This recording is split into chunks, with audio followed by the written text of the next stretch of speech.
Good morning and welcome back to another episode of the SodaStream News. I'm your host, Lydia. And I'm your other host, Sadie. Today is Wednesday, March 13th, 2024, and it is a B-Day. Soda's GSA is putting on an art show for the Day of Silence on April 12th. Artists can create art depicting the struggles of the LGBTQ+ community. Some topics may include pride, silence, exclusion, or togetherness. Submissions are due by March 30th and can be sent to Mr. Morrow's email address. Thank you for watching. Tune in tomorrow for another sip of the SodaStream News. We leave you now with a look at the senior soapbox speeches.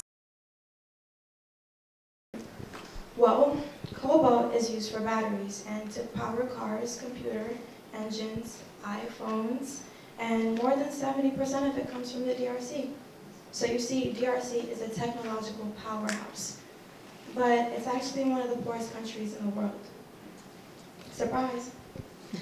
Cobalt and other minerals such as lithium, tungsten, tin are all abundant resources that we use of the mental health of trans people, especially trans youth, and the taking away of healthcare. You might not even realize it, but over 80% of trans people consider suicide. Yet we are still overlooked. 22 states in the U.S.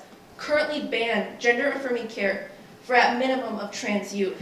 To address a silent battle that many face. Depression. It's not just a fleeting sadness. It's a sneaking force that creeps into lives, destroying joy and hope. We must recognize that depression is not a sign of weakness, but a way to get stronger. In a world that often rushes past, let us pause to emphasize with those fighting this war in their head. Depression affects everyone from all walks of life. Just in 2022, 12,768 estimated individuals were experiencing chronic homelessness, a shocking 47.4% increase in just the past 5 years. An estimated 235,000 were left unsheltered and homeless in 2022. Why is it acceptable for cities like California and New York to have such high housing markets, but yet have such low minimum wages with a mass percentage of individuals living below the poverty line? And that goes for 65% of men as well.